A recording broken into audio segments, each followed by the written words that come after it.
Bien, bonsoir à tous, bienvenue à l'Institut Pasteur de Lille. Et donc moi, je suis chercheur au sein d'une équipe, enfin j'anime une équipe qui s'appelle Bactéries lactiques et immunité des muqueuses.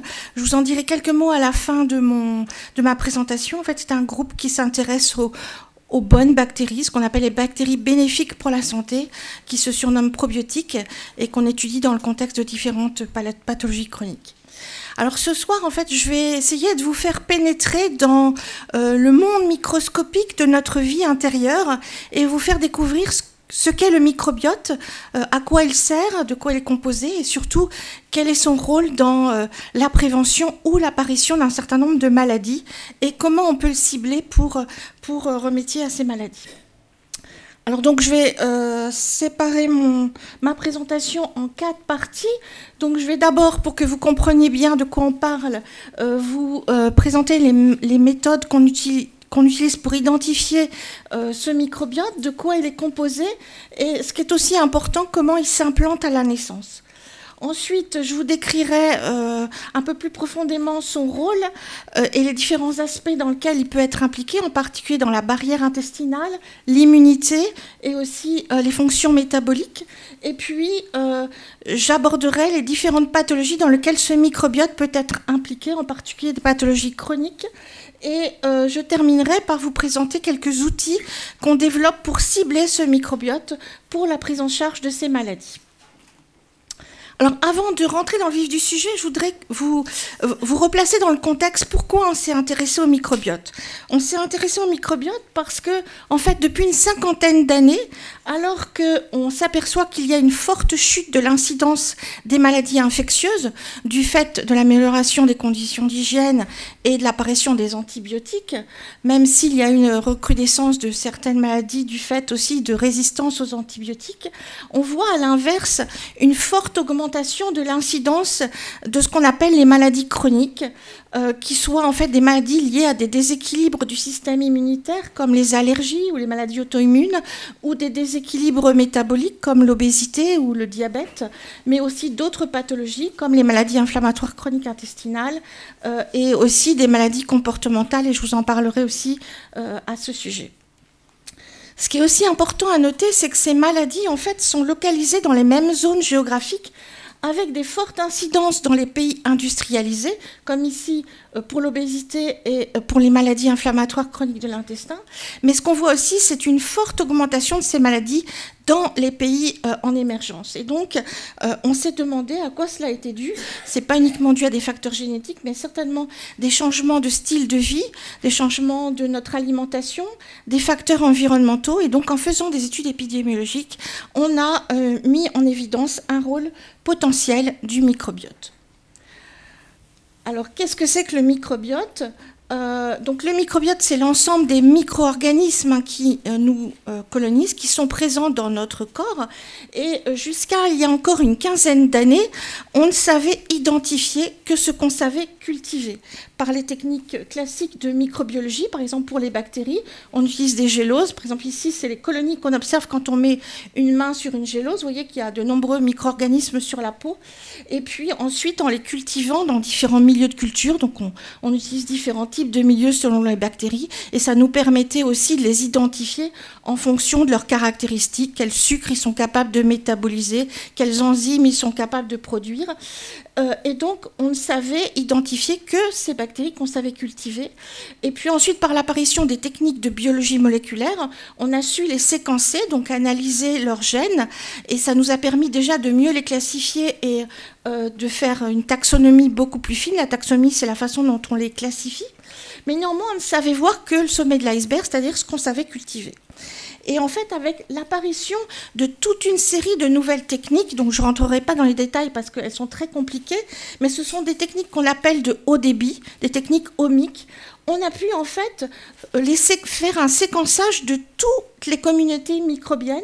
Alors soit on fait des séquençages ciblés, soit des séquençages totaux, et ça nous permet non seulement de voir tous les micro-organismes qu'on héberge dans une niche écologique donnée, mais aussi en regardant par exemple les ARN. Donc les ARN, c'est ce qui s'exprime à partir de l'ADN, qui est notre patrimoine génétique. On peut voir les gènes qui sont fonctionnels dans cette communauté microbienne. Et puis on peut aller encore plus loin avec de nouvelles techniques technique, ce qu'on appelle la métaprotéomique ou la métabolomique, c'est-à-dire qu'on va identifier par des techniques très sophistiquées tous les métabolites qui peuvent être produits par ces micro-organismes, et en particulier les protéines pour la métaprotéomique ou d'autres métabolites comme des métabolites lipidiques avec ces techniques de pointe. Et là, on s'est aperçu qu'on ne voyait effectivement que le sommet de l'iceberg et qu'il y avait toute une communauté microbienne qu'on ne savait pas cultiver, qu'on ne savait pas identifier.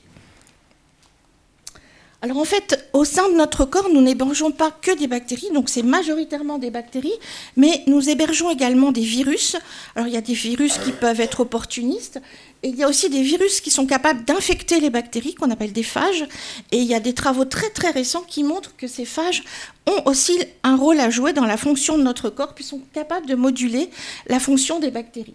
Et puis il y a d'autres micro-organismes, des micro-organismes eucaryotes comme des parasites, mais aussi des levures qui sont en nombre beaucoup moins important. Alors on s'est surtout intéressé aux bactéries.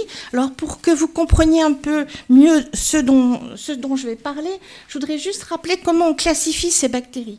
Alors en fait, on les regroupe dans des arbres phylogénétiques, d'abord sous des grands groupes qu'on appelle des phylums, des phyla. Alors par exemple, on a 4 grands phyla majeurs chez l'homme qu'on retrouve dans notre microbiote: les firmicutes, les protéobactéries, les bactéroïdètes et les actinobactéries. Je vous demande pas de vous souvenir de tous ces noms-là, mais c'est important pour comprendre un petit peu justement comment se module ce microbiote.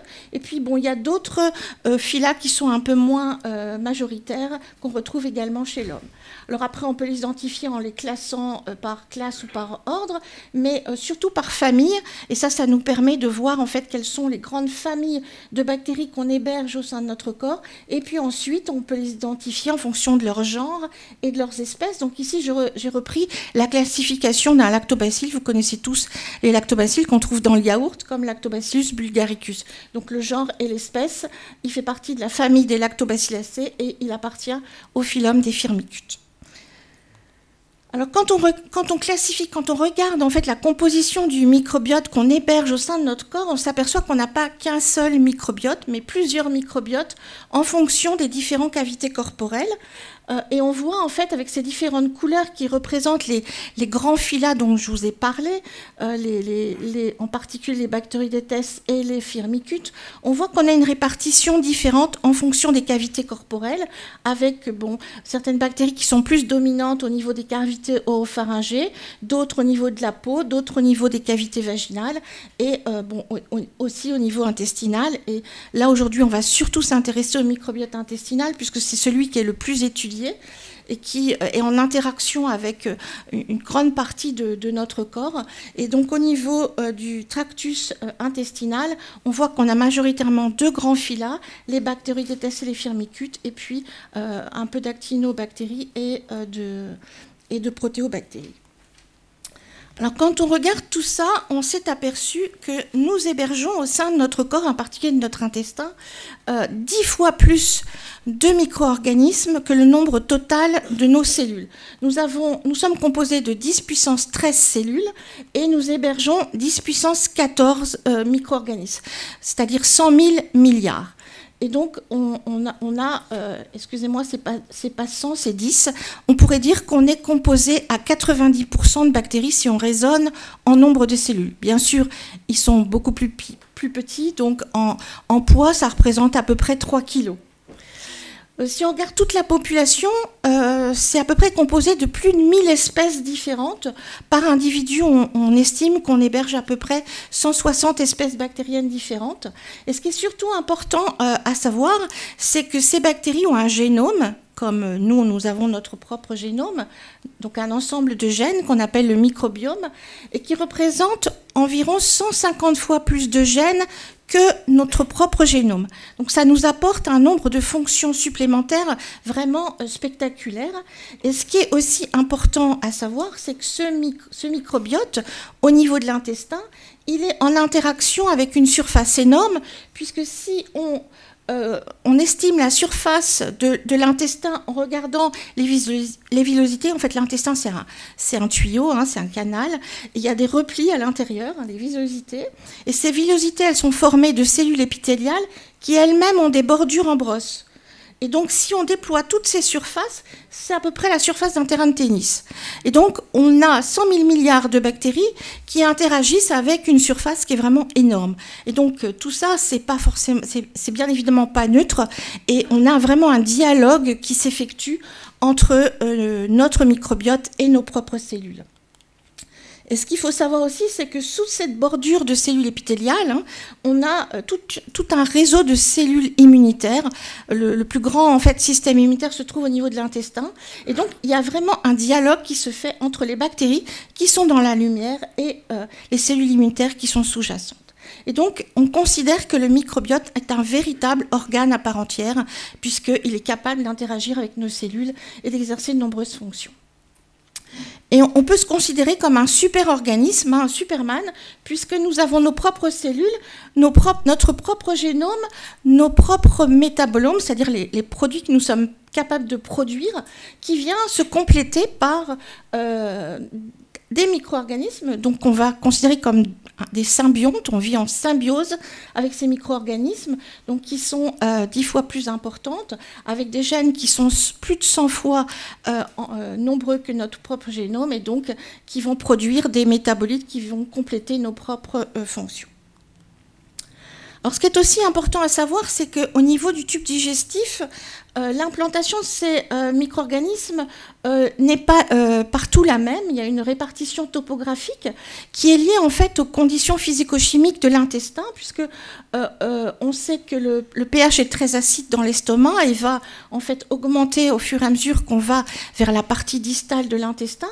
Et à l'inverse, l'oxygène va diminuer, et quand on va arriver au niveau du côlon, on va être dans une atmosphère plutôt anaérobie, c'est-à-dire sans oxygène. Et donc, certaines bactéries vont plutôt supporter l'oxygène, ce qu'on appelle les bactéries aéro-anaérobies, et à l'inverse, au niveau du côlon, on va plutôt avoir des bactéries anaérobies strictes. Et c'est d'ailleurs, en fait, à ce niveau-là que la densité microbienne est la plus importante, et c'est pourquoi on ne sait pas cultiver la majorité de ces micro-organismes, parce qu'ils sont tellement sensibles à l'oxygène que dans nos conditions de laboratoire, on a beaucoup de mal à les cultiver. Donc c'est en train de se développer, puisque maintenant on a des chambres anaérobies, on arrive à développer des milieux de culture de plus en plus riches pour savoir les cultiver, mais il y a encore beaucoup de micro-organismes qu'on n'arrive pas à cultiver. Alors, au niveau des individus, même si on a une répartition en fait de ces différents phyla qui est à peu près la même, avec majoritairement, comme je vous l'ai dit, des Bacteroidetes et des Firmicutes, on voit que la proportion est variable d'un individu à l'autre, avec des individus, par exemple, qui ont très peu de Bacteroides et beaucoup de Firmicutes, et d'autres individus qui ont beaucoup plus de Bacteroidetes et moins de Firmicutes. Et on retrouve donc en quantité plus mineure les deux autres phyla, comme je vous l'ai dit. Et ça, c'est des critères très importants et qui varient notamment dans certaines pathologies. Ça peut s'expliquer notamment par notre alimentation, et on voit notamment quand on compare des populations qui vivent dans des zones complètement différentes, comme par exemple dans des pays industrialisés comme les nôtres ou en Italie, et des zones rurales en Afrique, on voit qu'on a une répartition qui est complètement inversée, puisque bon, ces gens se nourrissent surtout de végétaux, de produits qui ont beaucoup plus de fibres, et donc ils ont une inversion du rapport Bacteroides-Firmicutes. Quand on regarde au niveau des familles, c'est pour ça que tout à l'heure je vous parlais des familles, on voit par contre que la variation est beaucoup plus importante, avec des variations individuelles entre les individus. Et on peut dire que le microbiote, c'est un peu comme une empreinte génétique. On a chacun son microbiote qui nous est propre. Et ce qui est important à savoir, c'est qu'il est relativement stable. Une fois qu'il s'est implanté, il est relativement stable. Et on peut en fait, on pourrait identifier un individu presque en analysant la structure de son microbiote. Alors, ce microbiote est composé d'une flore dominante, de bactéries dominantes, en particulier des bactéries qu'on retrouve pratiquement chez tous les individus. On considère qu'il y a 66 espèces qui sont présentes chez plus de la moitié des individus. C'est ce qu'on appelle le corps microbien, hein, qui est toujours là, dominant. Et tout autour, en fait, il y a des bactéries qui sont sous-dominantes, ou même des bactéries qui sont en transit, c'est-à-dire qu'elles sont là, elles transitent, mais elles ne restent pas, et qui sont en fait, qui vont varier en fonction des conditions d'environnement, notre style de vie, nos patrimoines génétiques, etc., les médicaments qu'on peut prendre. Et ce qu'il faut savoir aussi, c'est que ce microbiote va être variable d'un individu à l'autre, comme je vous le disais, mais on peut regarder des similarités. Et ce qu'on voit, c'est qu'il y a de fortes similarités chez les jumeaux. Il y a une similarité un peu plus importante quand on compare des jumeaux ou des enfants avec les parents. Par contre, la similarité diminue très fortement lorsqu'on compare des individus qui n'ont aucune parenté. Donc on peut en fait en déduire qu'il y a quand même une partie des parents qui se transmettent via le microbiote. Alors ce qui est important pour comprendre ça, c'est comment le microbiote s'implante à la naissance. Et ça, c'est très important et je pense que c'est ce qui va être un sujet de recherche dans les prochaines années, puisque comme je vous le dis, c'est très difficile de changer un microbiote. Par contre, on pourrait influencer dans les premiers jours de la vie. Alors, ce qu'il faut savoir, c'est qu'on considérait il y a encore quelques années que le fœtus était stérile, mais on s'est aperçu très récemment qu'il y a quelques bactéries déjà qui transloquent au niveau du fœtus à partir de la mère, certaines espèces bactériennes, néanmoins en quantité vraiment très très faible. Et la principale colonisation se fait dès la naissance. Et ça va être influencé par un certain nombre de facteurs. Tout d'abord, le mode d'accouchement. Donc, lorsque un enfant naît par voie naturelle, il va surtout acquérir en fait les bactéries de la flore vaginale et de la flore intestinale de la mère. Et on va surtout voir des lactobacilles et puis ensuite des bifidos. Alors que si l'enfant naît par césarienne, il va surtout avoir un microbiote qui va être lié à l'environnement de l'hôpital où va se faire la naissance. Ce qui va aussi influencer la colonisation du microbiote, c'est le type d'alimentation que l'enfant va recevoir à la naissance. Et on sait que si l'enfant est nourri avec du lait maternel, il va avoir un microbiote qui va être très riche en bifidobactéries. Ces bactéries qu'on connaît maintenant comme étant des bonnes bactéries qui sont présentes dans le lait maternel. Et dans le lait, il y a aussi des facteurs, des sucres qui favorisent leur croissance. Par contre, si l'enfant est nourri avec un lait infantile, il va avoir d'autres micro-organismes qui vont s'implanter. Et donc, pour essayer de pallier à ça, on utilise notamment des probiotiques. Je vous en parlerai un petit peu à la fin de ma présentation pour essayer de restaurer cet équilibre microbien.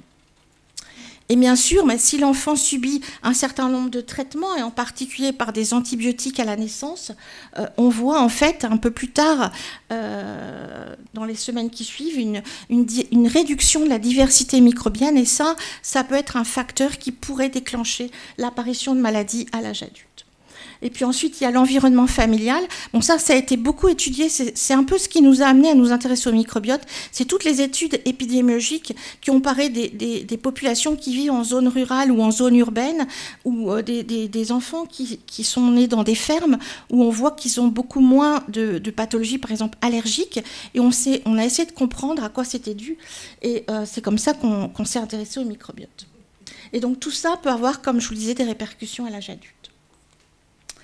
Alors, pour reprendre un petit peu l'implantation du microbiote, comme je vous le disais, l'intestin, à l'origine, il est assez riche en oxygène.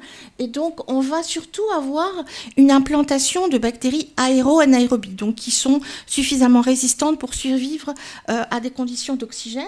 Et au fur et à mesure que ces bactéries vont se multiplier, elles vont consommer l'oxygène. Et donc, quand le taux d'oxygène va diminuer, on va avoir l'apparition de bactéries qui sont plus anaérobies strictes et qui vont venir coloniser le tube digestif. Et donc tout ça, ça se passe dans les premières semaines de la vie. Et à partir de 2 ans environ, on considère qu'on a un microbiote stable, qui correspond à peu près à un microbiote qu'on va avoir à l'âge adulte et qui va être ce qu'on appelle résilient, c'est-à-dire qu'il va toujours être stable, sauf si vraiment il y a des perturbations majeures, mais il va toujours rester identique à partir de ce moment-là. Et par contre, lorsqu'on vieillit, ce microbiote peut être perturbé et ce qu'on voit notamment, c'est une chute de la diversité microbienne qui est un des marqueurs justement associés à certaines maladies. et puis aussi une diminution des bactéries dominantes au profit de bactéries sous-dominantes, et en particulier de protéobactéries, qui sont des bactéries qu'on met plutôt dans la catégorie de bactéries pro-inflammatoires, à l'inverse d'autres bactéries comme les bifidobactéries, que je vous disais qui sont plutôt des bonnes bactéries, qui ont plutôt des capacités anti-inflammatoires, et d'autres espèces bactériennes qui sont aussi dominantes. Et donc on a en fait une réduction de cet équilibre, on a aussi un changement du rapport des deux grands filats majeurs, et puis on a une diminution, alors ça je vous en parlerai tout à l'heure, de certains métabolites qui sont produits par le microbiote, qui s'appellent les acides gras chaîne courte, qui ont un rôle crucial à jouer dans un certain nombre de processus physiologiques de notre organisme. Et donc, en fait, tout ça va conduire à un statut qui est plutôt inflammatoire, puisqu'on va plutôt avoir une multiplication de bactéries inflammatoires. On va aussi, ça va en fait entraîner une apparition d'une certaine perméabilité intestinale. Et cet état inflammatoire, qu'on appelle en anglais inflammaging, peut conduire à l'apparition d'un certain nombre de pathologies. C'est pour ça que, bon, quand on vieillit, on est plus sujet à l'apparition de maladies chroniques.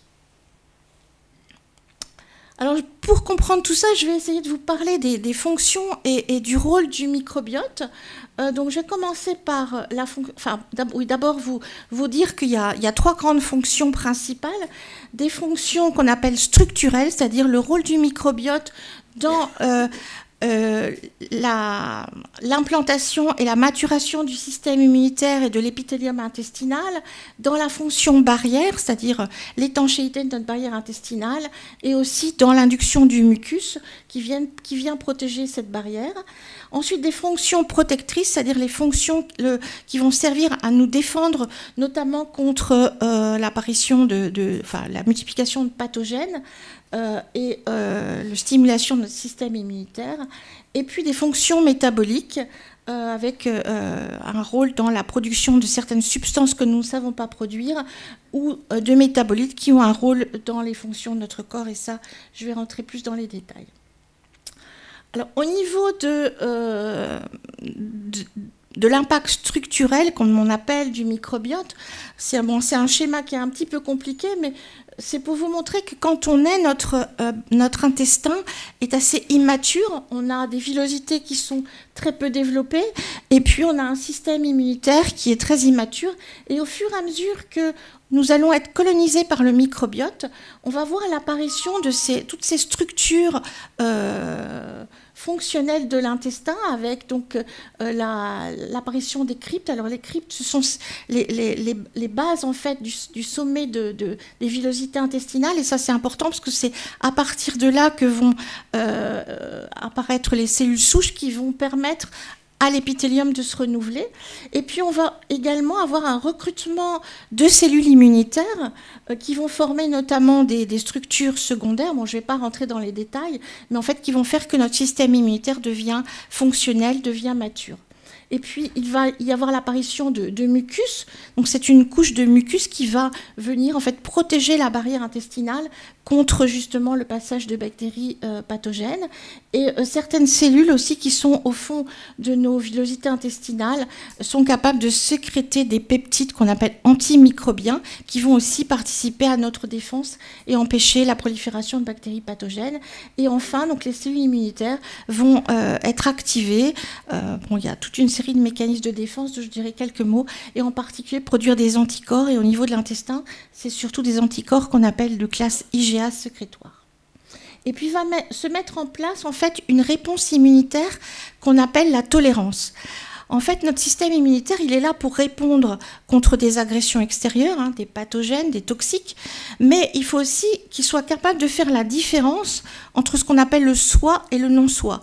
Il faut qu'il soit capable notamment de faire la différence entre un pathogène et une bactérie du microbiote qui lui, doit lui être bénéfique, puis aussi contre, par exemple, des antigènes alimentaires pour éviter qu'on fasse des réactions allergiques intempestives. Et donc, c'est cette tolérance qui va se mettre en place et qui fait que notre système immunitaire va être capable de contrôler ses réponses et de ne pas trop réagir quand il ne le faut pas et réagir quand il le faut. Et c'est vraiment un système qui est très complexe, et le microbiote a un rôle à jouer dans la régulation de cette balance. Alors, au niveau de la barrière intestinale, le microbiote peut agir à différents niveaux. Tout d'abord, il va former comme un film, un biofilm au bord des cellules épithéliales, bon, de l'autre côté du mucus en fait, et ça va en fait occuper des niches et empêcher que les pathogènes puissent traverser. Donc déjà, ça fait une barrière physique. Ensuite, ce microbiote va stimuler nos cellules pour produire, comme je vous le disais tout à l'heure, des molécules qui vont être capables de lutter contre des pathogènes. Alors bon, il y a des molécules qu'on appelle des peptides antimicrobiens qui vont être sécrétées par nos propres cellules, et il y a des molécules qui vont être sécrétées par les bactéries elles-mêmes, qu'on appelle des bactériocines ou des acides. Bon, par exemple, le lactate qui est produit par les lactobacilles, c'est un acide qui va avoir des activités bactéricides et qui va aussi être capable de lutter contre les pathogènes. Et donc, en fait, on va avoir tout un mécanisme de défense non spécifique contre les pathogènes. Ensuite, ce microbiote va être capable aussi de renforcer notre barrière intestinale. Alors en fait, l'épithélium, en fait, c'est une juxtaposition de cellules, comme je vous disais tout à l'heure, là, avec les petites bordures en brosse, qui sont étanches. Il faut que cette barrière soit étanche pour que les pathogènes, en particulier, ou les toxiques, ne puissent pas passer. Et ça se fait par toute une série de protéines, hein. Je ne vais pas rentrer dans les détails, mais ces facteurs en fait, peuvent à un moment ou à un autre être perturbés et on a un intestin qui devient poreux, perméable. Et donc le microbiote va être là pour renforcer cette barrière et faire qu'elle soit toujours étanche et toujours fonctionnelle. Et puis il va également, en stimulant la couche de mucus, empêcher le passage de bactéries pathogènes. Et enfin, le microbiote va être aussi capable de stimuler le système immunitaire inné. On a un système immunitaire inné, c'est-à-dire qui n'est pas spécifique, qui va se mettre en route contre n'importe quel pathogène ou quelle molécule, et puis un système immunitaire qui va être plus spécifique, qu'on appelle adaptatif, et il va d'abord en fait stimuler le système immunitaire inné. Alors je ne vais pas rentrer dans les détails parce que c'est très compliqué, mais ce système immunitaire est basé notamment sur la reconnaissance de bactéries par des récepteurs, hein. Il y a toute une série de récepteurs, soit en surface, soit à l'intérieur des cellules, et le microbiote est capable d'activer ces récepteurs et de réguler en fait toutes les réponses immunitaires qui vont découler de l'activation de ces récepteurs, notamment en produisant certains médiateurs. Je ne rentrerai pas dans les détails, mais donc le microbiote peut jouer sur notre système immunitaire inné. Alors de façon un peu plus complexe, il peut également jouer sur notre système immunitaire spécifique. Et ce qui est important à savoir aussi, c'est qu'en fait, le microbiote se trouve dans la lumière intestinale, de l'autre côté de la barrière intestinale. Donc il va pouvoir envoyer des signaux aux cellules épithéliales au travers de ces récepteurs, comme je vous le disais, et ces signaux peuvent ensuite être envoyés au niveau des cellules immunitaires qui sont sous-jacentes de l'épithélium. Alors bon, ce système immunitaire est très compliqué, je ne rentrerai pas dans les détails, mais bon, on peut avoir toute une cascade de signaux qui se mettent en action sous l'action du microbiote au travers des cellules épithéliales. Bon, on a aussi certaines cellules qui sont capables d'attraper des bactéries ou des composants bactériens et puis de les faire passer de l'autre côté. Et donc en fait, on va avoir tout un système immunitaire qui va se mettre en action et qui va produire différents types de réponses immunitaires. Alors là, je ne rentrerai pas non plus dans les détails, mais on a différents types de réponses immunitaires qui vont être capables de lutter soit contre des pathogènes intracellulaires, comme des virus, des réponses de type 1, contre plutôt des pathogènes extracellulaires, comme des parasites, c'est les réponses de type 2, mais si ces réponses sont mal contrôlées, on va avoir apparition de phénomènes allergiques. On a des réponses qui sont plutôt inflammatoires, hein, et qui sont importantes pour les défenses, pour la mise en place du système immunitaire, mais si elles sont également mal contrôlées, on a apparition de réactions inflammatoires ou d'auto-immunité. Et donc, on a une réponse qui est très importante. C'est une réponse qu'on appelle régulatrice Tout ça, c'est en fait c'est des réponses c'est des différents types de lymphocytes. Et cette réponse régulatrice, elle est impliquée dans ce que je vous parlais, la tolérance. Et en fait, elle va venir inhiber les autres réponses. Et donc, quand on met en branle une réaction immunitaire, c'est comme un moteur, il va se mettre en route, et à un moment, il faut pouvoir freiner et dire, sinon on rentre dans le mur. Et bien, les réponses immunitaires, c'est la même chose. Elles se mettent en place, mais il faut qu'il y ait un moment, un frein, qui vienne un peu réguler la balance et contrôler tout ça. C'est les réponses régulatrices. Et le microbiote a un rôle crucial à jouer dans l'induction de ces réponses régulatrices. On peut résumer ça comme par ce petit schéma. En fait, à l'équilibre, c'est ce qu'on appelle l'homéostasie. On a en fait les réponses qui sont équilibrées.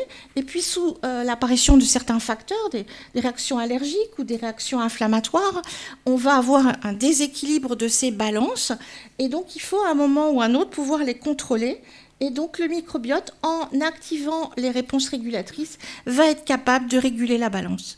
Bon, j'espère que ce n'est pas trop compliqué pour vous, mais ce qu'il faut noter, c'est que voilà, le microbiote peut avoir un rôle d'activer certaines réponses immunitaires ou aussi de les réguler.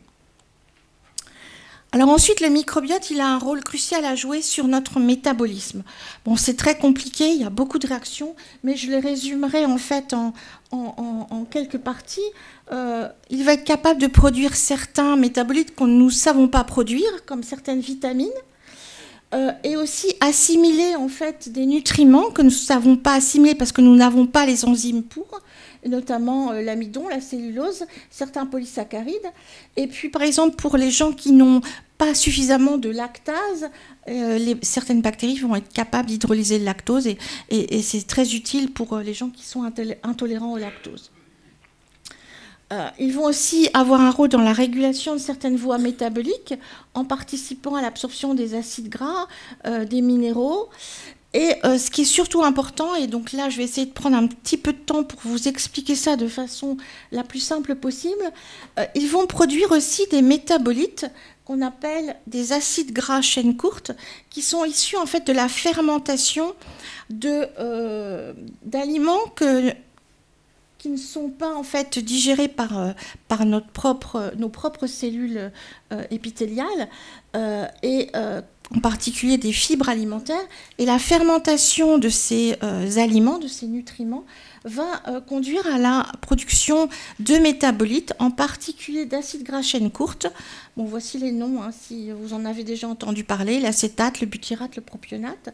Et ces métabolites ont un rôle vraiment crucial à jouer dans la régulation physiologique de notre corps, en particulier notre métabolisme. Donc d'abord, ça va être des sources d'énergie pour nos colonocytes, pour nos cellules épithéliales, mais ils vont aussi être très importants pour réguler le métabolisme glucidique, donc des sucres, et le métabolisme des lipides.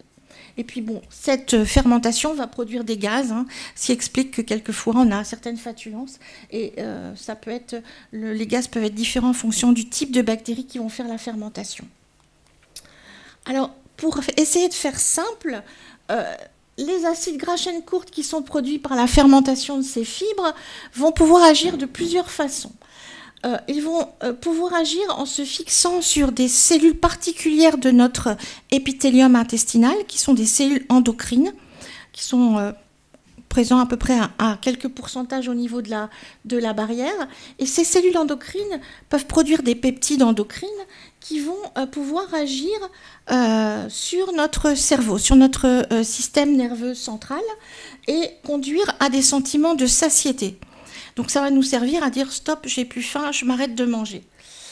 Et puis ces molécules peuvent aussi avoir un rôle dans toute une série de processus métaboliques et agir au niveau des différents organes qu'on appelle métaboliques, comme le tissu adipeux, le foie, mais aussi les muscles, hein, qui sont une source d'énergie et qui font aussi de l'oxydation des acides gras. Et en fait, ces acides gras chaîne courte vont réguler en fait toutes ces fonctions métaboliques. Donc, je ne rentrerai pas dans les détails, mais c'est très important pour comprendre pourquoi, quand le microbiote est perturbé, on a une perturbation aussi de notre métabolisme. Bon, ils ont aussi un rôle au niveau des acides biliaires qui sont très importants pour la déconjugaison du cholestérol et donc un rôle à jouer aussi sur ces composés.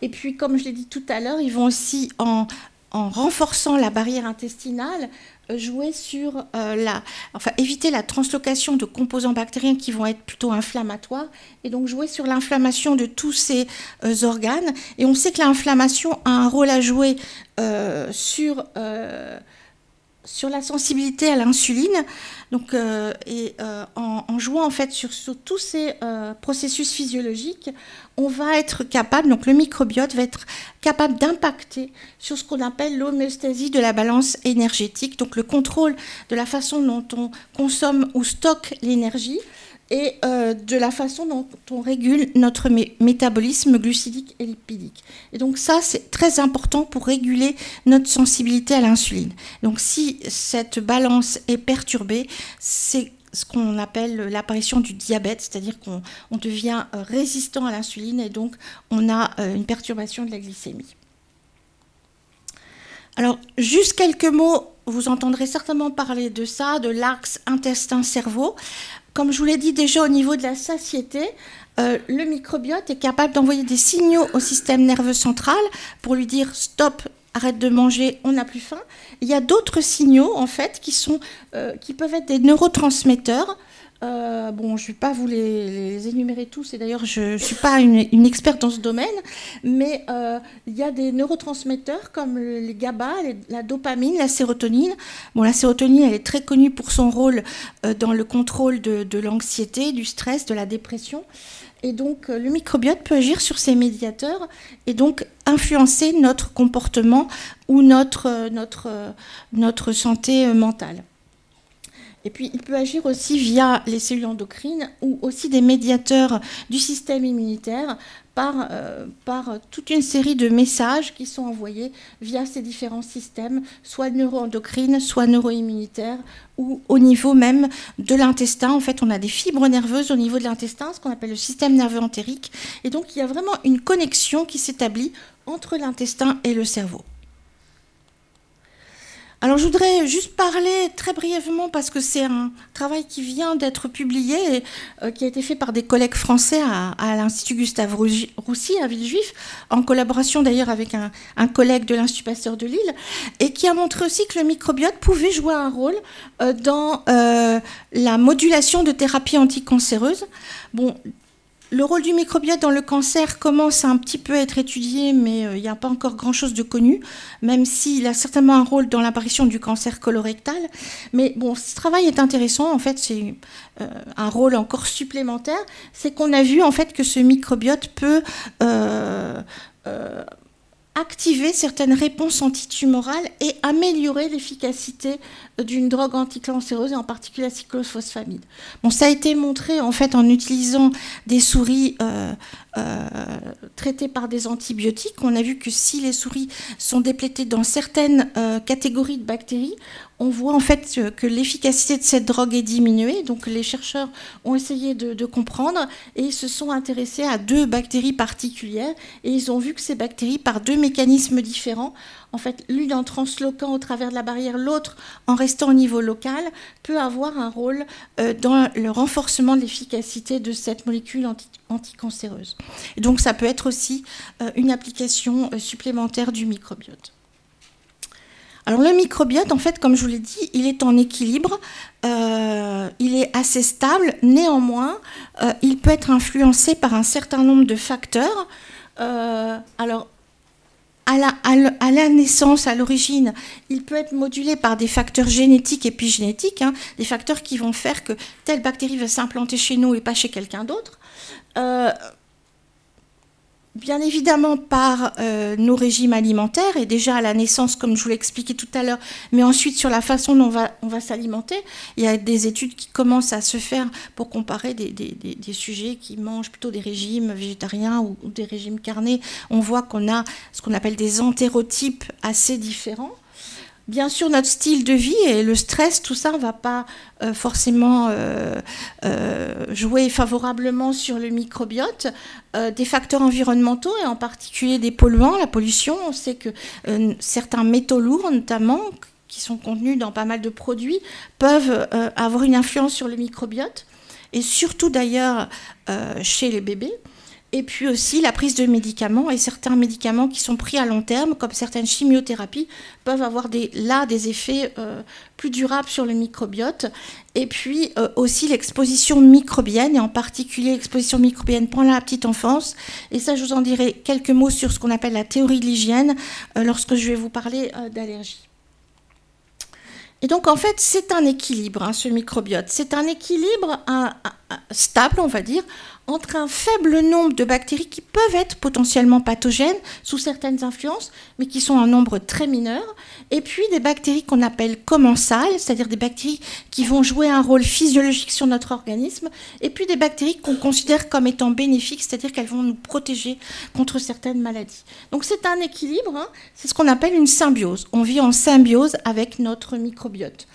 Et si cet équilibre est rompu, sous l'apparition d'un certain nombre de facteurs, on va avoir ce qu'on appelle une dysbiose. Donc vous avez certainement peut-être entendu parler des dysbioses du microbiote, c'est-à-dire que notre microbiote, la composition de notre microbiote est modifiée, est perturbée, et donc ceci donc, est de plus en plus étudié dans l'apparition de pathologies chroniques.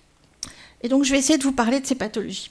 Alors, pour résumer déjà ce que je viens de vous dire, bon, en fait, le microbiote a différents rôles hein, au niveau de la structure et de l'épithélium et du système immunitaire, des fonctions pour protéger contre des pathogènes, des fonctions métaboliques qu'on peut résumer ici, des fonctions sur le système nerveux central. Et donc, tout ça, en fait, peut conduire à la protection ou à l'apparition de pathologies, de certain nombre de pathologies qui sont liées à toutes ces régulations immunitaires et métaboliques si le microbiote est perturbé. Et donc ça a été mis en évidence dans un certain nombre de maladies. Donc je vais vous présenter certains aspects dans les diapositives qui suivent. Alors, il y a de nombreuses maladies qui ont été étudiées. C'est encore en cours. Hein. Ces travaux sont très, très récents. Comme vous voyez, la plupart datent d'il y a quelques années. Donc, des pathologies inflammatoires intestinales, des pathologies métaboliques, des pathologies immunitaires ou infectieuses, et puis des pathologies comportementales. Donc, je vais commencer par vous parler du rôle du microbiote dans les pathologies inflammatoires chroniques de l'intestin. Alors, ces pathologies sont caractérisées par deux grandes maladies dont vous avez peut-être entendu parler, la maladie de Crohn ou la rectocolite hémorragique. Ce sont en fait des inflammations de la muqueuse intestinale qui peuvent toucher tout le tube digestif pour la maladie de Crohn avec des fortes récidives, c'est-à-dire qu'on traite, même quelquefois on enlève par chirurgie les parties lésées, mais il y a une forte récidive de cette maladie. Quant à la rectocolite, elle est plus restreinte au niveau du côlon. Il y a beaucoup moins de récidives, mais il y a en fait l'apparition de poches inflammatoires là où on fait l'opération qui aussi peut poser quelques petits problèmes. Donc c'est quand même une pathologie qui touche pas mal de monde, plus de 130 000 personnes en France, majoritairement des femmes et qui touche aussi des sujets jeunes. Et puis, ce qu'on a vu aussi, c'est un gradient nord-sud, c'est-à-dire qu'on a une plus forte incidence dans le nord de la France que dans les pays du Sud, même si cette tendance semble s'inverser ces dernières années. Il y a aussi un gradient, comme je vous le disais, au niveau des pays. On voit surtout cette pathologie dans les pays industrialisés. Alors en fait, c'est une maladie qu'on appelle multifactorielle, puisqu'elle est liée à de nombreux facteurs. Il y a des prédispositions génétiques, il y a de nombreux polymorphismes génétiques qui sont associés à ces maladies. Et puis, des dysbioses du microbiote, c'est-à-dire des modifications de la composition du microbiote, qui vont en fait initier des réponses immunitaires aberrantes, avec notamment une perte de tolérance, c'est-à-dire cette capacité qu'on a à tolérer les bonnes bactéries et lutter contre les mauvaises, et en particulier aussi une perturbation de la barrière intestinale. Notre intestin devient perméable. Et puis ceci peut être lié à un certain nombre de facteurs environnementaux. On sait par exemple que le tabagisme peut être bénéfique pour la rectocolite et néfaste pour la maladie de Crohn. Alors, quand on regarde la composition du microbiote de ces patients, on voit, comme je vous l'ai dit tout à l'heure, un changement du rapport des deux grands phyla, avec notamment une chute des firmicutes et des bactéroïdètes, surtout des firmicutes, et à l'inverse, une une augmentation des protéobactéries. Les protéobactéries, c'est surtout des entérobactéries, en particulier les Escherichia coli, les Shigella, qui sont très pro-inflammatoires et donc qui vont favoriser un terrain inflammatoire. Et donc on voit en fait surtout une augmentation des protéobactéries. Et donc on va avoir un déséquilibre de la balance entre les bactéries qu'on considère plutôt anti-inflammatoires. Bon, alors il y a eu un genre dominant, hein, je vous dirai peut-être pas le nom, ça s'appelle Faecalibacterium pronitzii. C'est une bactérie dominante qui est très anti-inflammatoire et qui est fortement diminuée, qui disparaît presque totalement chez les patients. Il y a aussi une diminution des bifidobactéries et des lactobacilles, donc on sait aussi qu'ils sont très anti-inflammatoires, au profit donc de ces bactéries pro-inflammatoires. Et donc en fait, on a une balance qui est dérégulée, qui entraîne un terrain inflammatoire au niveau de la muqueuse. Et puis ce qui est aussi caractéristique de ces maladies, c'est une chute de la diversité bactérienne. On a moins d'espèces, en fait, on a beaucoup moins d'espèces différentes au niveau du microbiote.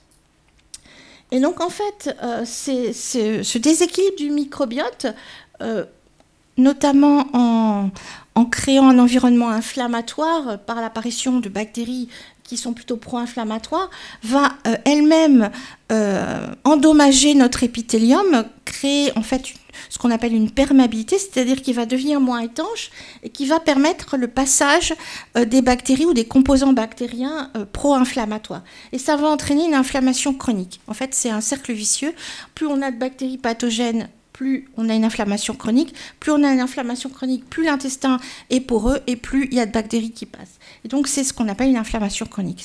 C'est pour ça que ces maladies s'appellent des maladies inflammatoires chroniques, parce qu'elles sont récurrentes et il y a très très peu de traitements efficaces, même si il y a de plus en plus de traitements anti-inflammatoires qui sont mis sur le marché. C'est toujours très palliatif, mais on n'a pas vraiment d'effet curatif proprement dit. Donc c'est pour ça que jouer sur le microbiote peut être un atout intéressant. Alors bon, ça c'est pour vous résumer un petit peu ce que j'essayais de vous illustrer tout à l'heure avec les différents types de réponses immunitaires. Lorsqu'on a un microbiote équilibré, on a surtout une réponse régulatrice qui vient contrebalancer l'inflammation. Et lorsqu'on a cette dysbiose du microbiote avec ces bactéries pro-inflammatoires, on va avoir une diminution des réponses régulatrices avec une augmentation des réponses plutôt inflammatoires de type 1 ou de type 17. Et donc, ça va créer une inflammation chronique. Alors ensuite, le microbiote a été associé à de nombreuses pathologies métaboliques. Il a été surtout étudié dans l'obésité et le diabète. Et puis, bon, on commence à l'étudier dans d'autres pathologies, et en particulier dans la stéatose hépatique non alcoolique. Donc, nous, on commence à s'intéresser à ça. Mais il a surtout été décrit dans l'obésité. Et c'est d'ailleurs l'étude de cette pathologie qui a permis de mieux comprendre le rôle du microbiote. Et ça a été au départ réalisé avec des expériences chez les animaux, en particulier chez les souris, qu'on appelle axéniques. Donc les souris axéniques, qu'est-ce que c'est? Ce sont des souris stériles, des souris sans flore, qu'on fait naître par césarienne et qu'on élève dans des cloches, dans des isolateurs, pour qu'ils ne soient pas contaminés par les germes environnementaux. Donc ils restent toujours stériles. Et en fait, quand on met ces souris sous un régime hypercalorique, c'est-à-dire riche en lipides, on voit que contrairement à des souris normales qui ont un microbiote conventionnel, comme on appelle, c'est-à-dire normal, les souris axéniques ne prennent pas de poids. On voit en fait, elles prennent pratiquement pas de poids, elles n'ont pas d'adiposité, elles ne développent pas de masse grasse et elles sont également moins insulinorésistantes, c'est-à-dire qu'elles ne font pas de diabète. Et donc on a supposé que le microbiote avait un rôle à jouer dans le métabolisme énergétique et dans le métabolisme lipidique. Et puis pour essayer de trouver un lien causal à ce microbiote, parce qu'on peut très bien dire c'est le régime qui entraîne des modifications du microbiote, ou est-ce que c'est une modification du microbiote qui entraîne la pathologie? Et donc on a réalisé des expériences de transfert de flore. Alors ça a d'abord été réalisé complètement chez la souris, ça veut dire qu'on a pris du microbiote de souris obèses ou de souris normales, qu'on a transféré à des souris axéniques, c'est-à-dire stériles. Et on a vu que seules les souris qui avaient reçu du microbiote de souris obèses devenaient obèses, et celles qui avaient reçu un microbiote sain restaient normales. Et donc, ça a permis de montrer le lien causal que ce phénotype obèse peut être transférable. Donc, rien que le microbiote peut transférer un phénotype obèse à des souris. Et bon, ça se caractérise par une augmentation de la masse grasse et également une insulinorésistance. Ça a été complété ensuite par des expériences à partir de microbiotes humains. Bon, là, on n'a pas transféré du microbiote d'obèses à des sujets minces, mais on a transféré du microbiote de sujets obèses, et en particulier, il y a une très jolie étude qui a été publiée en 2013, où ils ont pris du microbiote de jumeaux, de jumelles, qui avaient un phénotype discordant, c'est-à-dire l'une était obèse et l'autre pas. Et ils ont vu que lorsqu'ils transféraient le microbiote de la jumelle obèse à des souris axéniques, elles devenaient obèses, et pas celles qui avaient reçu le microbiote de la jumelle mince. Et ça, donc, c'était associé à une augmentation de la masse grasse chez les souris qui étaient devenues obèses. Et donc, ça prouve que le phénotype microbiote le phénotype obèse peut être transmis rien que par le microbiote. Alors, on a essayé de comprendre ce qui se passait, on a étudié la composition de ce microbiote avec toutes ces techniques modernes dont je vous ai parlé au début, notamment le séquençage des grands phyla et des familles. Et on a vu en fait que chez les sujets obèses, on avait, contrairement à des sujets minces, où on a un rapport Bacteroides firmicutes à peu près de 70 versus 30%, chez les obèses, on voyait une forte diminution du rapport Bacteroides firmicutes, avec une chute des bactéroïdes.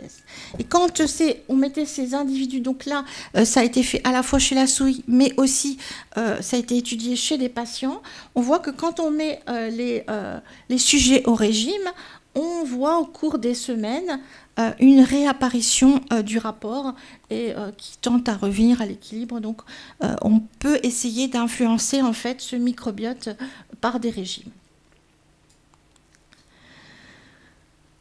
Alors, ce microbiote, comment on peut expliquer ça? C'est ce que je vous ai dit tout à l'heure avec mes petits schémas. Comme on sait que le microbiote peut influencer la régulation métabolique, il va pouvoir en fait jouer sur l'induction ou la prévention de l'obésité en changeant en fait la production des peptides endocrines donc, qui sont impliqués dans la satiété. Donc dans l'obésité, on voit une chute de la production de ces peptides endocrines donc, qui entraîne une chute de la satiété, c'est-à-dire on a plus d'appétit, et une augmentation de l'adiposité, donc de la masse grasse au niveau du tissu adipeux, et aussi de l'inflammation au niveau du tissu adipeux et du foie. En fait, ces organes métaboliques sont beaucoup plus inflammés. Et on sait en fait que cette inflammation va être responsable du développement de la résistance à l'insuline et donc une altération de la balance glucidique et lipidique, ce qui va conduire au diabète de type 2 et ce qu'on appelle le syndrome métabolique, qui est toutes les perturbations qui sont associées à cette pathologie. Et donc, les perturbations du microbiote peuvent avoir un rôle en jouant sur tout cet équilibre physiologique. Alors ensuite, je vous donnerai un tout petit aperçu sur le rôle possible du microbiote dans les maladies allergiques. Ça a été étudié depuis de nombreuses années, et c'est d'ailleurs à la suite des études épidémiologiques qui avaient été faites en comparant des populations, notamment des populations à l'Est qui mangeaient beaucoup de lait fermenté par rapport à des populations industrialisées, où on voyait que dans ces populations qui mangeaient beaucoup de lait fermenté ou qui étaient plutôt dans des zones rurales avec tout près de fermes, on avait beaucoup moins d'allergies, qu'on s'est intéressé aussi au microbiote. Alors je reprends mon petit schéma pour rester simple. Chez un individu en bonne santé, on a une bonne régulation de la tolérance, donc avec une forte activation de ces cellules régulatrices qui vont bloquer les autres réponses immunitaires. Et par contre, chez des patients allergiques, on a une déviation vers des réponses qu'on appelle de type 2. Donc c'est une autre réponse, ça c'est les pathologies inflammatoires. Et dans l'allergie, on a plutôt une déviation vers des réponses de type 2 qui vont conduire à l'activation de certaines cellules qui vont dégranuler, produire des médiateurs qui vont en fait altérer les fonctions respiratoires, notamment dans l'allergie respiratoire, et qui vont créer en fait toute la pathologie. Et donc, ce qu'on voit en fait, c'est que dans l'allergie, il y a une diminution de la réponse régulatrice au profit de la réponse TH2. Et ça peut s'expliquer par justement cette théorie de l'hygiène. Parce qu'en fait, à la naissance, on a un déséquilibre TH2 physiologique. En fait, un nouveau-né, quand il naît, il a plus de réponse TH2 que de réponse TH1. C'est physiologique. Et dès qu'il est en contact avec des micro-organismes, au fur et à mesure qu'il est colonisé par son microbiote, le système immunitaire va s'activer et la balance en fait va se rééquilibrer en activant des réponses de type 1 et de type régulatrice, et donc on va avoir ce déséquilibre qui va se restaurer. Et par contre, dans nos sociétés modernes, où on a une hygiène beaucoup trop poussée, et en particulier à la naissance, alors je pense que, d'après ce que j'ai entendu dire maintenant, on préconise beaucoup moins de désinfection des biberons, etc., que ce qu'on le faisait il y a 20 ans. Mais en tout cas, on a dans nos villes, nos pays industriels, une hygiène trop poussée.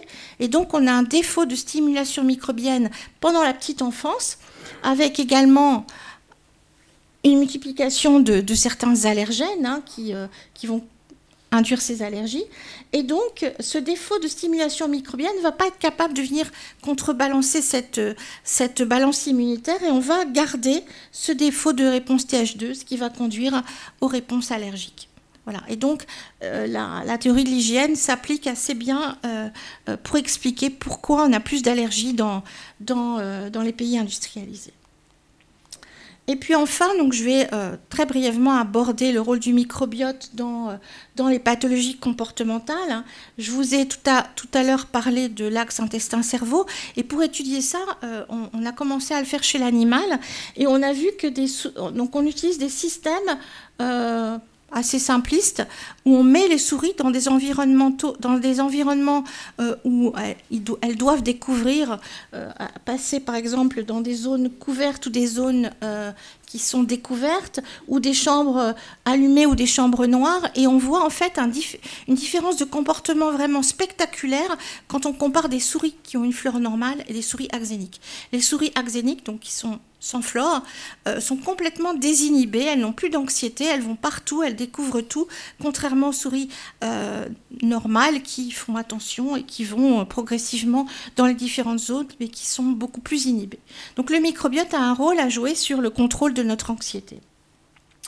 Et donc, on peut dire, par rapport à ce que je vous ai expliqué, l'axe intestin-cerveau, qu'un intestin en bonne santé avec un microbiote équilibré peut influencer notre humeur et notre comportement.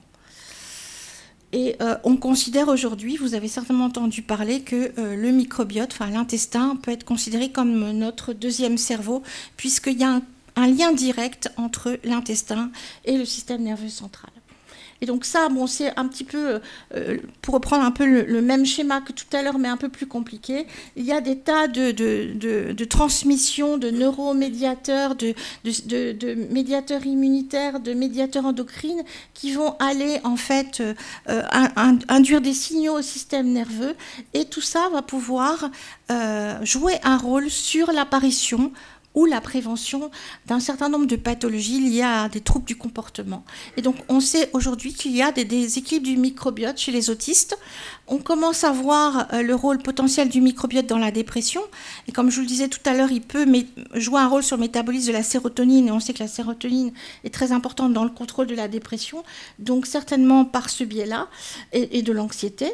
Il y a des travaux aussi qui ont été faits d'ailleurs à Lille qui montrent que le microbiote peut agir sur certains récepteurs de la douleur, comme les récepteurs aux opioïdes ou aux cannabinoïdes, et donc en activant en fait ces récepteurs, avoir des rôles contre la douleur.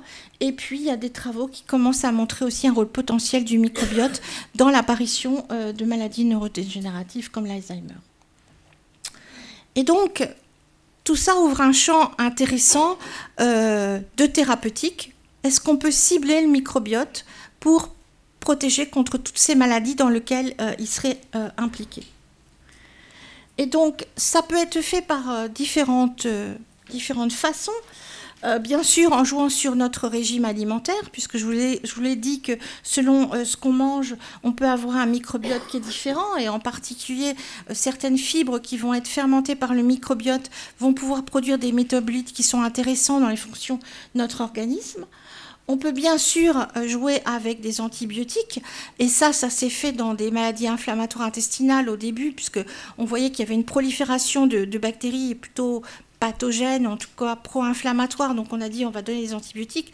Néanmoins, c'est des effets à court terme, puisqu'on va encore plus déréguler le microbiote, jouer sur sa densité, sa diversité, et donc à long terme, ce n'est pas vraiment la solution préconisée. Et donc, on va pouvoir jouer en apportant des bactéries. Alors, il y a une technique, je dirais, assez drastique, qui consiste à faire des transferts de microbiote, où j'en dirai quelques mots. Et puis, on peut aussi administrer des prébiotiques ou des probiotiques. Alors, qu'est-ce que c'est que le transfert de microbiote? Donc, en fait, c'est tout bêtement un transfert de microbiote à partir de flore fécale, hein, qu'on aura homogénéisé, donc broyé, et puis soit mis dans des capsules, soit transféré par voie parentérale chez des individus, donc à partir d'individus sains à des individus malades, auxquels on aura fait une antibiothérapie assez drastique pour que ce microbiote puisse s'implanter. Parce que comme je vous ai dit, notre microbiote il est tellement résilient que quand on veut lui donner un autre microbiote, il n'en veut pas. Donc il faut essayer de déjà le perturber pour pouvoir implanter un autre microbiote. Néanmoins, bon, ça pose des questions majeures. J'imagine que vous devez vous y attendre, mis à part le côté peut-être un peu ragoûtant de la chose, c'est que qu'est-ce qu'un microbiote sain? Puisqu'on a tous un microbiote différent. Et donc aujourd'hui, c'est toujours la question, qu'est-ce qu'un microbiote sain? Donc il y a des sociétés qui commencent à collectionner des microbiotes pour essayer de faire des banques de microbiotes de sujets sains. Néanmoins, bon, on peut très bien héberger des bactéries ou des virus potentiellement dangereux, mais les réprimer. Et quand ils vont être transférés à un individu qui est malade, elles vont s'exprimer, se développer et puis devenir pathologiques. Donc on ne peut pas vraiment être sûr qu'un microbiote soit ça. Bon, néanmoins, cette technologie est utilisée dans des cas vraiment poussée de certaines infections, et en particulier des infections à Clostridium difficile.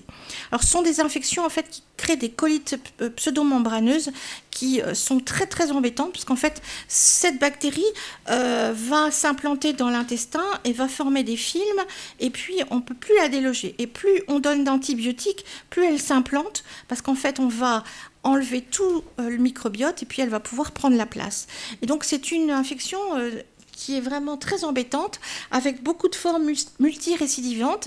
Et pour l'instant, donc, la transplantation fécale commence à être utilisée chez des sujets qui ont des infections vraiment multirécidivantes. Néanmoins, il n'y a pas de cadre législatif dans cette technologie, donc ça se fait toujours dans le cadre de protocoles cliniques, et donc on ne peut pas dire qu'un jour on aura un médicament sur le marché qui sera fait à base de microbiote humain. Il y a une étude qui a été publiée aussi chez des patients obèses, c'est la seule étude à ma connaissance, où on a donné en fait un sujet, je pense que c'était juste un donneur et un sujet, soit on a retransféré son propre microbiote, ou, non, c'était plusieurs sujets, excusez-moi, ou le microbiote de sujets minces. Et donc, on a vu globalement, alors apparemment, il n'y a pas de résultats sur la prise de poids, mais en tout cas, il y avait des résultats assez encourageants sur l'amélioration de la sensibilité à l'insuline chez les sujets qui ont reçu du microbiote de sujets minces. Et ça s'associe notamment avec une restauration du microbiote et en particulier une réapparition de bactéries qui sont capables de produire ces molécules dont je vous parlais tout à l'heure, ces acides gras chaîne courte. Donc il y a des genres bactériens bien connus qui produisent certains types d'acides gras chaîne courte, en particulier de butyrate. Et on a vu dans cette étude que les sujets qui avaient une amélioration de la sensibilité à l'insuline étaient corrélés à une augmentation des bactéries qui sont capables de produire ce métabolite. Alors, une autre solution, c'est d'utiliser des prébiotiques. Alors, qu'est-ce que c'est que les prébiotiques? Ce sont des ingrédients alimentaires, ça c'est la définition, même si la définition est en train d'évoluer. Ce sont des ingrédients alimentaires non digestibles qui ont un effet bénéfique sur l'hôte en stimulant la croissance ou l'activité de bactéries résidant dans le tractus intestinal et donc avec des effets bénéfiques sur la santé. Alors, on peut les classer en 3 catégories en fonction de leur composition, soit qui contiennent du fructose, on appelle ça des fructo-oligosaccharides, soit du galactose, des galacto-oligosaccharides, ou de l'inuline. Alors, en fait, ces prébiotiques sont présents naturellement dans un certain nombre de végétaux, donc qui sont riches en fibres, ou bien on peut les produire, les extraire et les synthétiser dans des industries pour produire des produits qu'on va pouvoir consommer facilement, soit sous forme de capsules ou de poudre, et donc prendre des prébiotiques. Alors, il me faudrait plus d'une heure pour vous parler de l'effet qui a été décrit pour ces prébiotiques, mais je vais résumer sur quelques diapos tout à l'heure. Alors, l'autre façon de jouer aussi sur le microbiote, c'est d'ingérer ce qu'on appelle des probiotiques. Donc, c'est ce sur quoi nous travaillons au laboratoire. Les probiotiques, en fait, ce sont des micro-organismes vivants qui, lorsqu'ils sont administrés, donc ça c'est la définition en quantité adéquate, peuvent conférer des effets bénéfiques sur l'hôte. Alors, vous connaissez tous la plupart les principaux probiotiques qui sont mis sur le marché, qui sont essentiellement composés de lactobacilles et de bifidobactéries qu'on retrouve dans les yaourts aux probiotiques, mais qu'on peut aussi retrouver sous forme d'aliments fonctionnels dans des sachets ou des capsules. Il y a d'autres micro-organismes aussi qui ont été mis dans la catégorie probiotique. Ce sont certaines espèces de bacillus et une souche d'Escherichia coli, la souche Escherichia coli Nisl. Et puis, il y a aussi les levures. Et je pense que tout le monde a déjà utilisé de l'ultralevure. Hein, c'est ce qu'on donnait aux enfants auparavant et qui, malheureusement, s'est un peu perdu. C'est fait donc de Saccharomyces boulardii et qui, notamment, va pouvoir prévenir les diarrhées liées à la prise d'antibiotiques. Alors, en fait, ces prébiotiques et ces probiotiques vont pouvoir agir plus ou moins sur les mêmes fonctions en notamment restaurant ou rééquilibrant le microbiote. Et les probiotiques même peuvent exercer eux-mêmes des effets directs sur toutes les fonctions que je vous ai décrites tout à l'heure. Donc je ne vais pas tout reprendre. Hein. Ils peuvent restaurer la barrière intestinale et donc lorsque cette barrière est perturbée, la renforcer. Ils peuvent jouer sur l'immunité, soit en régulant l'immunité quand il y a des désordres inflammatoires ou en la stimulant si on a besoin d'améliorer nos défenses. Bon, ils peuvent avoir un rôle sur la motricité colique, beaucoup de fonctions métaboliques, comme je vous ai présenté tout à l'heure, réguler la balance glucidique et lipidique, des effets sur le système nerveux, et puis des activités aussi anticarcinogènes, et ça c'est surtout vrai pour les probiotiques. Il y a des probiotiques qui sont capables de dégrader certaines molécules carcinogènes, et donc d'avoir des effets bénéfiques contre certains cancers, en particulier du cancer colorectal, et donc pouvoir jouer sur toutes ces pathologies donc, que je vous ai déjà décrites tout à l'heure. Alors, je vais juste vous présenter quelques diapos pour vous illustrer ça. Donc, en fait, les pré- ou probiotiques peuvent jouer sur le contrôle de l'obésité, d'une part en restaurant certaines bactéries qui sont diminuées chez les sujets obèses. En particulier, donc, on a vu qu'au cours de l'obésité, il y a une baisse de certaines bifidobactéries ou de certains lactobacilles, et surtout d'un genre particulier qui s'appelle Akkermansia mucinifila, qui est une bactérie qui dégrade les mucines et qui semble avoir un rôle très anti-inflammatoire et en tout cas très protecteur contre le développement de l'obésité. Et donc, en modulant ce microbiote, on va pouvoir restaurer la production de ces métabolites donc, qui sont importants pour contrôler notre balance métabolique, en particulier donc, le butyrate et le propionate. Et donc tout ça va jouer sur les mêmes mécanismes que je vous ai présentés tout à l'heure, restaurer la production de peptides endocrines qui vont restaurer la satiété, et puis jouer sur les tissus métaboliques, en particulier le tissu adipeux et le foie, en diminuant la adiposité et l'inflammation et la lipogénèse. Et tout ça va permettre de contrôler la résistance à l'insuline et donc d'avoir des effets positifs, bénéfiques, contre le développement du diabète de type 2 et du syndrome métabolique. Alors, au niveau des prébiotiques, il y a eu plein d'études qui ont été faites dans ce domaine, surtout par le même groupe d'ailleurs, qui est très près de nous en Belgique, à Louvain-la-Neuve.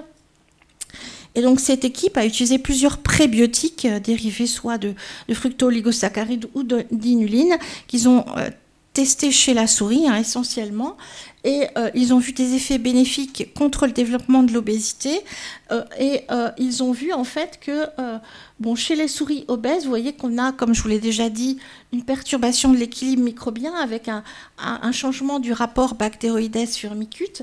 Et on voit en fait que quand on donne des prébiotiques à ces souris obèses, même aux souris saines, on restaure en fait la balance bactéroïdes-firmicutes, mais surtout on voit apparaître de nouvelles populations microbiennes, qui étaient très sous-dominantes chez une souris normale, qui là deviennent beaucoup plus importantes, et en particulier donc certains genres bactériens comme Akkermansia, qui fait partie de cette famille de Verrucomicrobiacées. Bon, je ne vais pas rentrer dans les détails, mais donc on a pu mettre en évidence que certains prébiotiques peuvent avoir des effets positifs sur l'obésité en restaurant l'équilibre du microbiote, même en faisant émerger certaines populations bactériennes bénéfiques. Et donc nous avons également réalisé des travaux dans ce domaine, donc je vous ai illustré ça. C'est les travaux de la jeune fille qui est au fond de la salle.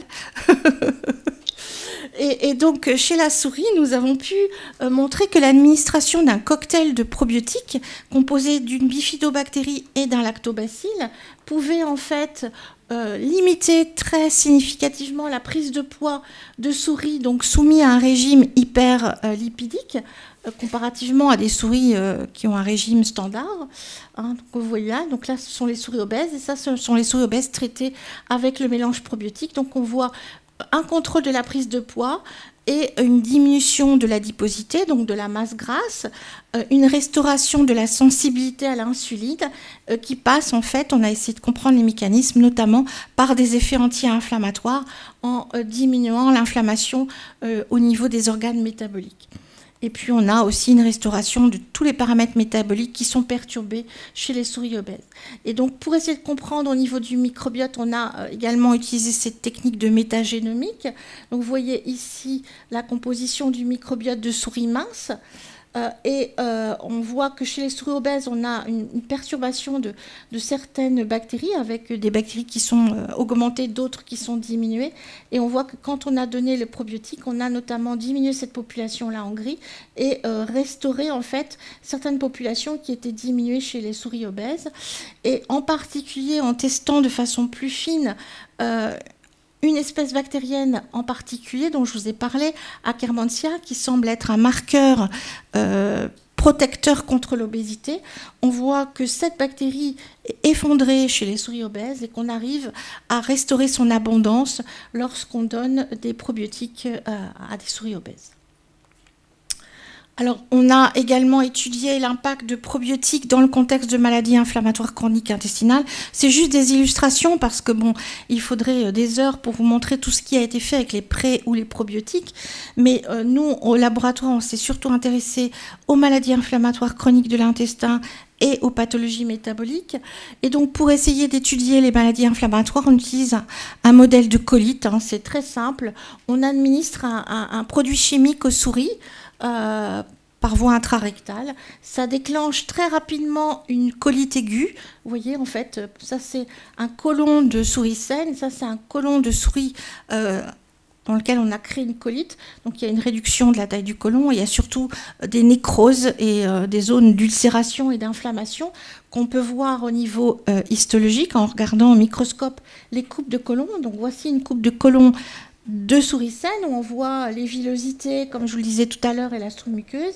Et on voit que les souris qui ont une colite, on a une destruction massive de l'épithélium et puis une inflammation, un recrutement massif de cellules immunitaires, donc de cellules inflammatoires. Et quand on traite les souris avec certains probiotiques, on voit qu'on est capable de protéger les souris de la colite, et ce qui se visualise ici par une chute des scores donc on peut évaluer la colite soit par des scores macroscopiques, soit par des scores histologiques, et on voit qu'on est capable, avec certaines souches de bactéries, de protéger. Mais ces souches spécifiques, toutes les souches n'ont pas des effets, donc c'est ce qu'on étudie au laboratoire. Voilà, on teste différentes souches et on voit lesquelles ont des effets protecteurs, soit contre des pathologies inflammatoires, soit contre des pathologies métaboliques.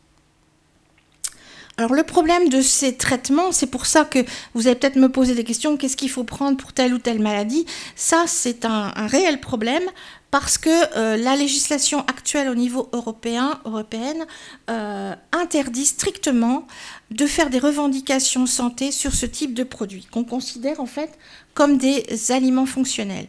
Et donc pour le moment, il y a très très peu de produits qui ont eu le droit d'avoir des revendications santé. Et donc ça, c'est par l'instance européenne qui s'appelle l'EFSA, l'instance de contrôle sécurité des aliments, et ça pose un réel problème.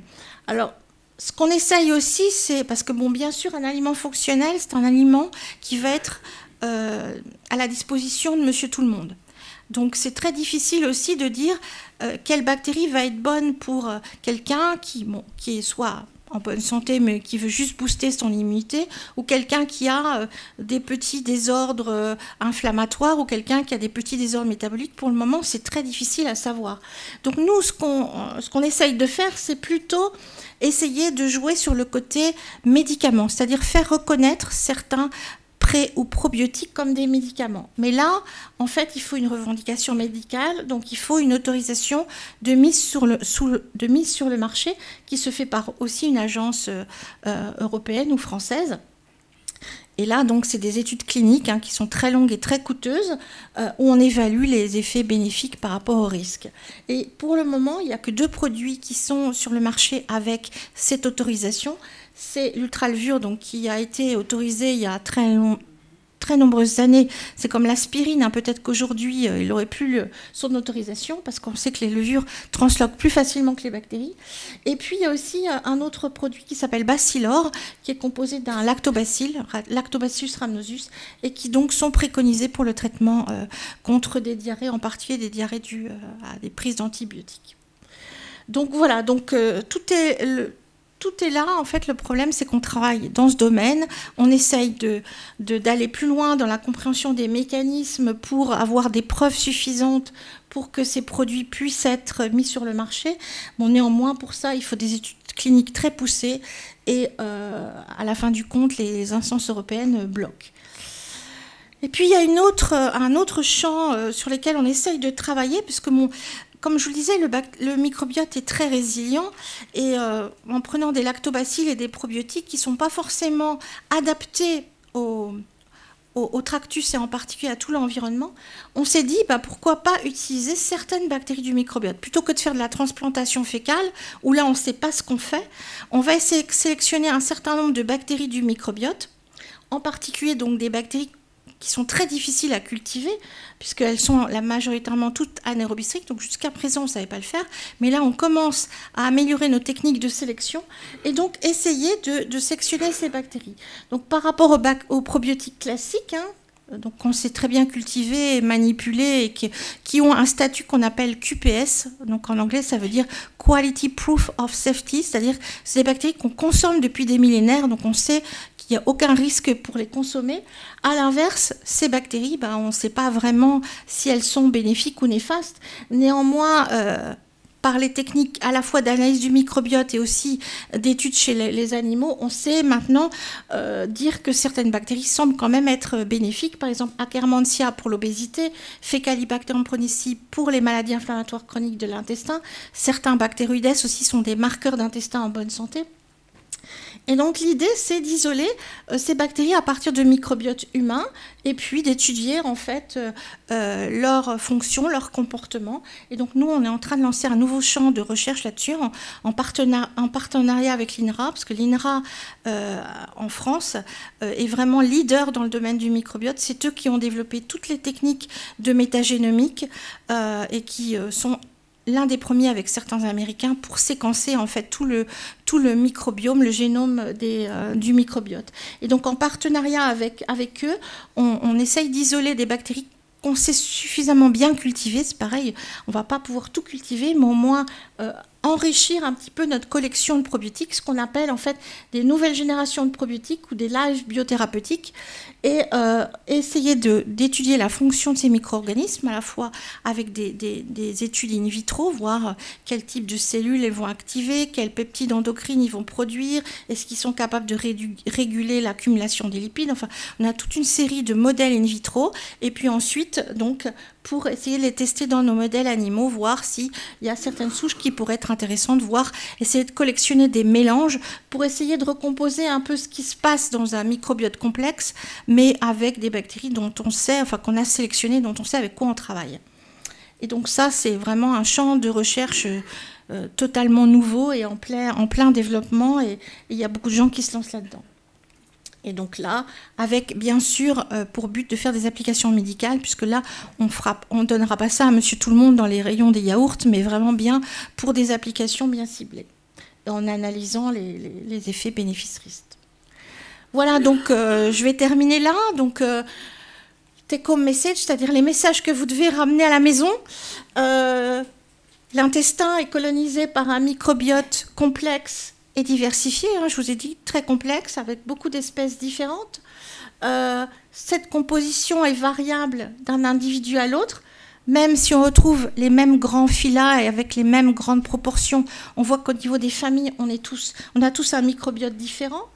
Que son implantation à la naissance est vraiment cruciale pour le développement du microbiote et la régulation de nos fonctions à l'âge adulte, et donc qui peut être responsable. Et c'est vraiment maintenant aussi une fenêtre qu'on essaye d'étudier pour peut-être plus facilement jouer sur la composition du microbiote à la naissance. Il y a 3 fonctions qui sont attribuées au microbiote, des fonctions sur la structure de la barrière intestinale, sur la protection contre des pathogènes et le système immunitaire, et des effets au niveau du métabolisme. Le microbiote, la composition du microbiote peut être perturbée suite à l'apparition de certains facteurs, ce qui peut conduire au développement de pathologies chroniques. Et donc, ce microbiote peut être la cible d'interventions thérapeutiques, nutritionnelles ou donc médicales, et en particulier avec l'utilisation alors le transfert de fluor dans des cas vraiment drastiques, mais sinon de prébiotiques ou de probiotiques.